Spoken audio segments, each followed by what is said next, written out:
tidak cocok, banyak korupsi, harus diganti khilafah. Memangnya di khilafah tidak ada korupsi, gitu. Nah, terkadang tuh orang memprovokasi kayak tadi ajaran-ajaran Wahabi, Salafi itu seakan-akan kita ini kita punya Indonesia ini sebenarnya milik bersama. Sehingga faham kebangsaan kita itu jangan faham nyempal seakan-akan Indonesia itu bukan Islam. Indonesia ini Islam. Tidak ada Islam, tidak ada Indonesia ini. Tidak ada umat Islam. Umat Islam tidak setuju gitu. Saya tidak setuju Indonesia. Ulama tidak setuju, tidak ada Indonesia. Tidak merdeka. Buktinya dulu sudah mau merdeka, perdebatan ulama, sidang ditunda. Karena umat Islam tidak setuju saya. Pancasila seperti 1 Juni tidak setuju. Tutup dulu sidang. Sidang. Masuk umat Islam di situ. Lalu ditemulah konsep Mitsaqon Ghalidho, negara kebangsaan. Pancasila sebagai Mitsaqon Ghalidho dengan rumah kebangsaan Indonesia. Nah, hadirin sekalian, oleh sebab itu adalah aneh kalau ada yang mengatakan di Indonesia ini terjadi Islamofobi. Mana ada Islamofobi? Saya ingin tanya, ada Islamofobi enggak? Islamofobi itu artinya negara dan pemerintah itu takut kepada Islam, benci kepada Islam. Ini enggak ada kebijakan takut kepada Islam, benci kepada Islam. Yang membuat ini orang Islam semua. Ada Kiai Akil, Kiai Ma'ruf. Kalau ada apa-apa negara, Kiai Akil dengan NU-nya dulu membuat petisi, tetap berpengaruh. Tidak ditakuti. Tetapi memang menentukan, yang dipetisi juga orang Islam. Sehingga saya katakan, cobalah.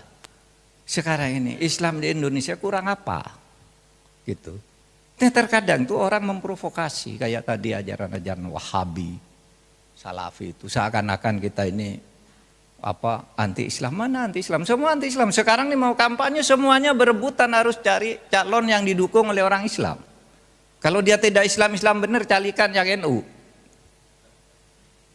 Enggak bisa melupakan itu enggak bisa, kalah. Karena apa? Karena Islam ini tidak ditakuti. Gitu.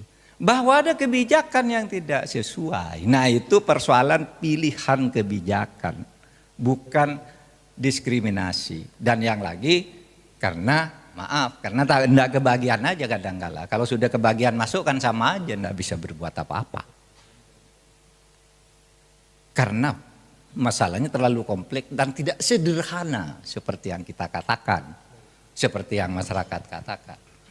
Kalau lalu ngasong Indonesia itu sudah tidak cocok, banyak korupsi, harus diganti khilafah. Memangnya di khilafah tidak ada korupsi? Banyak korupsinya. Mau pakai Saudi Arabia tuh, waduh, tuh pangeran-pangeran di Timur Tengah itu, kalau musim panas itu di Maroko di tepi pantai punya rumah-rumah dan landasan pesawat gitu, korupsi uang negara. Di sini ditangkepi, dicari, kamu pencucian uang gitu, disembunyikan ke luar negeri. Tapi bahwa belum berhasil, nanti kan yang ngurus orang Islam juga. Jadi saudara, maksud saya, mari di dalam kerangka kebangsaan ini, ya, di dalam kerangka kebangsaan ini jangan sampai itu kita diandu itu pemerintah anti Islam. Bahwa oligarki mungkin, tapi oligarknya orang Islam juga yang menang di dalam kontestasi politik. Oleh sebab itu kata Gus Dur, bangunlah dulu demokrasinya. Kamu nanti akan berkuasa sendiri. Kalau sudah demokrasinya benar, pasti orang Islam yang masuk di situ. Disitulah baru nilai-nilai Islami itu supaya ditambahkan. Nah, coba sekarang betapa Indonesia Islam yang sejuk, damai, yang tidak harus sama dengan Islam di Arab Saudi. Ada yang mengatakan budaya itu haram loh. Saudara, Islam itu berkembang berdasar budaya.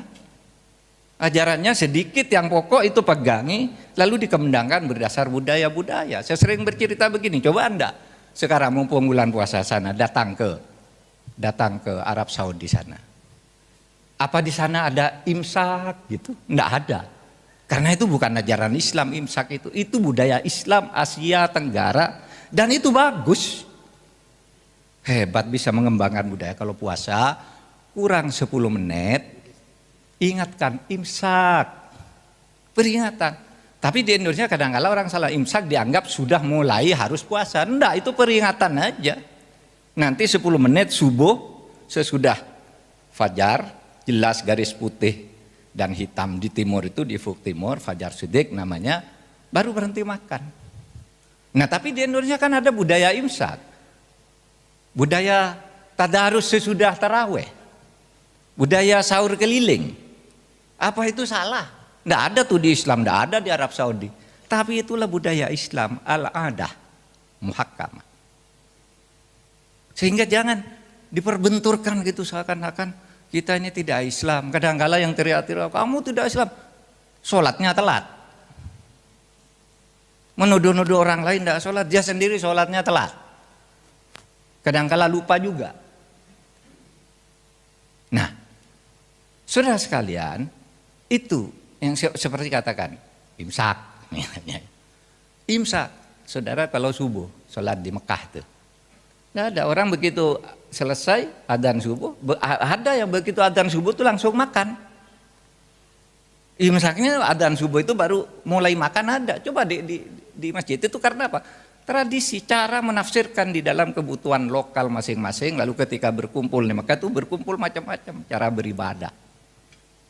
Yang sifatnya muamalah, bukan akidah uluhiyahnya, bukan soal ketuhanannya, tapi macam-macam. Di Asia Tenggara tuh pakai imsak. Bahkan dulu waktu saya kecil itu teriakan di masjid-masjid, ayuhal ikhwan, qad ana waqtul imsak, iyyakum wal akla wal syarba wa ghairu dzalik. Mulai sekarang kamu dilarang makan, minum dan lain-lain. Ini kan salah. Wong 10 menit lagi yang dilarang. Tapi itu dituruti. Kenapa? Oh, ini bagus sebagai tradisi gitu. Halal bihalal. Dari mana tuh halal bihalal? Ya dari Indonesia aja, di sana di Mekah enggak ada halal bihalal. Ya selesai ya selesai. Ya, sama. Jadi saudara sekalian, kayak imsak tadi nih. Kadang-kala nih orang yang salah, anaknya sedang makan, imsak dipukul, berhenti minum gitu. Padahal itu peringatan, itu tradisi Islam Asia Tenggara. Dulu waktu Nabi itu ada beberapa hadis, salah satu diantaranya ketika suatu hari pagi Nabi sedang bersahur di Masjid Nabawi gitu, Bilal, ini waktunya subuh, saya mau adzan, ini sudah subuh dilarang makan, subuh bukan imsak. Oleh Nabi, Bilal, ntar dulu. Kenapa Nabi? Jangan adzan dulu nih, masih ada orang makan, biar selesai dulu. Jadi enggak serem-serem banget gitu ibadah itu. Yang penting niatnya, lalu syariahnya diikuti. Ya secara tepat, tetapi juga tidak. Lalu hitam putih kayak gitu. Ada situasi-situasi tertentu yang harus kita kembangkan. Nah itulah Islam yang dikembangkan di Indonesia, Ahlus Sunnah wal Jamaah. Bertumpu atau dikembangkan, bukan bertumpu. Kalau bertumpunya tentu akidah, rukun Islam, rukun iman, itu tumpuannya. Tapi di dalam pelaksanaannya dilaksanakan berdasar dengan kebutuhan budaya, kesenangan masyarakat. Coba saudara kurang apa di Indonesia nih, kalau pejabat mau mantu, waduh sudah sangat Islami. Dia merasa tidak sah kalau tidak mengundang seorang kiai besar. Tidak pakai sholawatan, tidak pakai pengajian, tidak pakai nasihat perkawinan, ngundang kiai yang hebat sekelas Kiai Akil Sirot. Merasa tidak sah, padahal itu di Islamnya sendiri tidak ada nasihat perkawinan, yang ada tuh khutbah nikah. Selesai. Gitu. Tapi Indonesia mengembangkan dengan budaya itu karena Islam di sini bagus. Islam di sini bagus. Nah tinggal bahwa ada korupsi-korupsi itu penyakit yang harus kita lawan bersama-sama. Itu bukan ajaran Islam. Jangan katakan, loh di Indonesia banyak korupsi, sekarang diganti khilafah. Loh di masjid aja ada korupsi. Namanya penyakit orang mencuri kota amal di masjid banyak, iya kan? Lalu masa Islamnya mau dibubarkan, masjidnya mau dibubarkan? Kalau di Indonesia ada korupsi, masa Pancasilanya yang harus diganti? Gitu. Nah, saudara, itulah saya berharap nih halakoh atau tadarus kebangsaan ini bisa membawa kita untuk menjaga negara ini milik kita, kedepannya ini milik kita. Coba buktinya, coba mobilitas vertikal, mobilitas sosial vertikal umat Islam bergerak pesat. Coba di tahun 45 pejuang-pejuang yang dari umat Islam tidak dapat apa-apa. Kenapa katanya? Tidak sekolah. Tidak sekolah. Mau jadi tentara tidak boleh, pegawai negeri tidak boleh. Itu lulusan pesantren, dia nggak bodoh. Coba sekarang lulusan pesantren bisa memimpin MPR, Ketua Mahkamah Agung, Presiden, Menteri banyak. Dulu tahun 45 gitu sampai tahun 70-an mana coba cari. Saudara.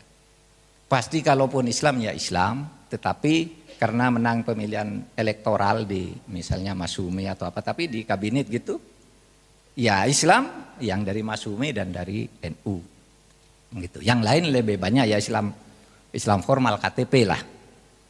Nah, sekarang ngaji-ngaji semua, saudara, ngaji.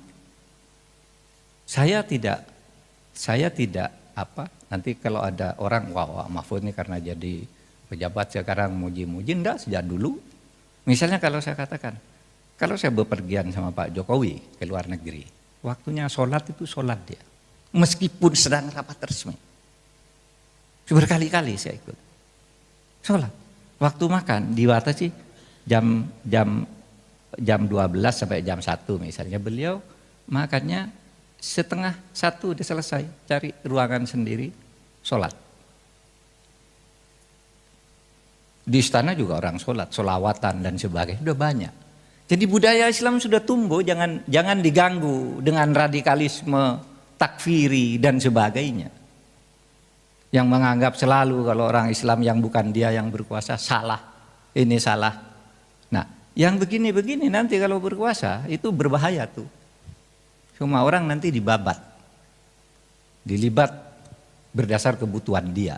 Nah, oleh sebab itu saudara, mari kita perkuat ikatan kebangsaan ini. Saudara, saya sudah sebenarnya mempersiapkan konsep-konsep, tapi tadi udah purna disampaikan oleh Kiai Akil, karena memang ini ngutipnya dari Kiai Akil semua. Ternyata beliau datang sendiri, salah deh saya ini, tidak bisa nyampaikan. Udah disampaikan oleh sumber aslinya, sudah tidak usah saya baca.